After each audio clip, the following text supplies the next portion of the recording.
If you want to start reading books in Russian because you understand how reading can help you increase your Russian vocabulary in no time, keep watching. In this video, I will show you the best books for you to read in Russian, especially if you're a beginner. Also, I'll show you why reading books for children in Russian is the worst idea ever if you are learning Russian. Seriously, don't do that.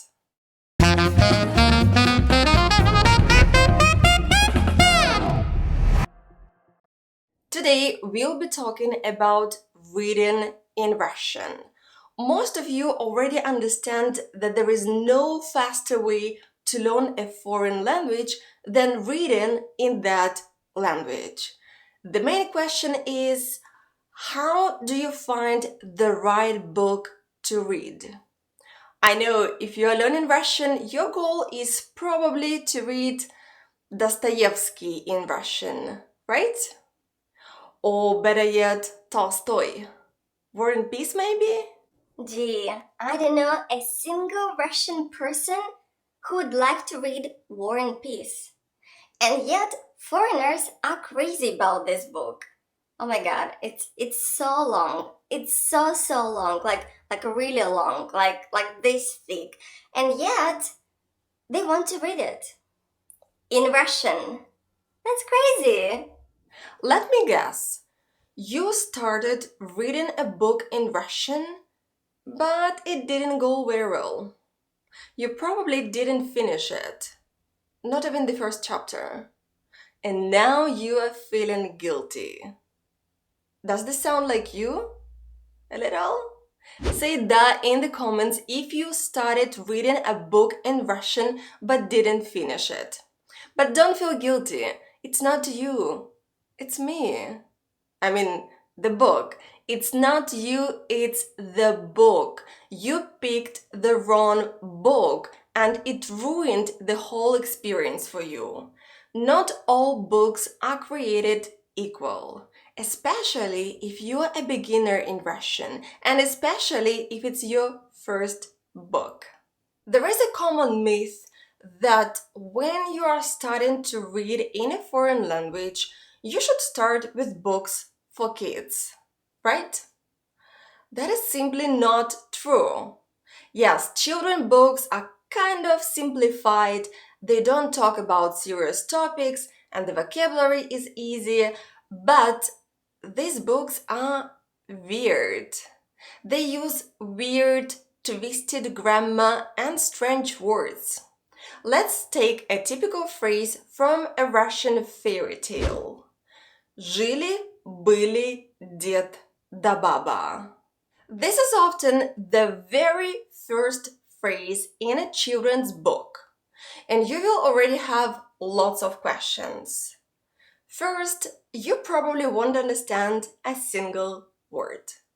Well, maybe жили and были if you're already familiar with the past tense in Russian. But why are they connected with a hyphen? What does it mean? What is дед? What is baba?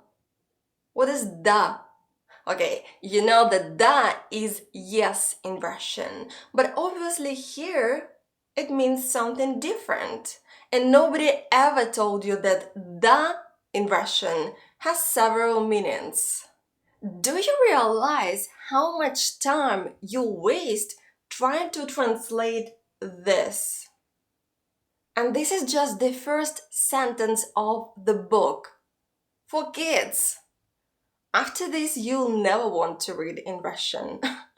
In fact, this sentence says something like, once upon a time there was an old man and an old woman, but it's in a weird, old-fashioned way that is only used in books. We never speak like that. So, are you sure you really want to read books for kids to learn Russian? They're not practical. The absolute best books for you to start reading in Russian in order to really improve your Russian are graded books that have been specifically adapted for learners of the Russian language. The beauty of these graded readers is that there are readers at different levels of difficulty. So even if you're a complete beginner, you'll find a suitable reader to not only help you better memorize the 200 words in Russian that you already know, but also to learn more words in context. And same for intermediate learners. These readers will help you read systematically by introducing you to simple vocabulary before you move on to more complex language. You'll progress through different levels until you're at an advanced level and eventually able to read any book in Russian. And that is the goal, right? I started creating Russian graded readers in 2016, and they have been a huge success with my students. The main reason is that these readers are based on very famous classic books. It doesn't matter if you are going to use my readers in your studies or somebody else's. Here is the list of things that a perfect reader should include or have. First, it shouldn't be too long. You're not used to reading real thick books in Russian. Not yet. You need something shorter, something more realistic. For example, this size is doable. Even if you're a super busy person, you'll be able to finish it in a week max. Number 2, make sure that the text has accent marks for all Russian words. This is super important. When you're in the stage of actively learning Russian vocabulary, the last thing you want is to learn new words with the wrong accent. You always have to choose a reader with the stress marks for all words in Russian. By the way, let me know in the comments if it's difficult for you to read in Russian when Russian words don't have stress marks. I personally find it stupid that many authors don't include accent marks to their books when those books are written specifically for Russian learners. I always add stress marks to my study resources. Number 3, make sure that there is an English translation of difficult words and phrases. Here's the thing. I don't think you need to use dual Russian-English readers, because having an English translation of every single Russian word makes you lazy. You won't be learning anything. It's too tempting to just look a little to the right to find the translation of a Russian word that you don't know, instead of stopping the reading, looking the new word up, and adding it to your flashcards app.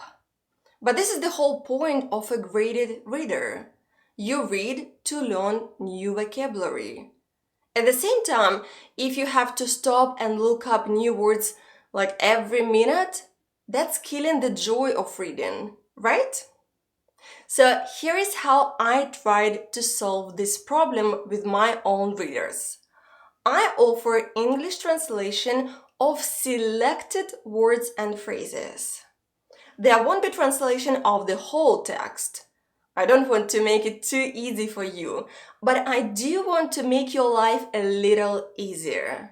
So you will find translations of some words.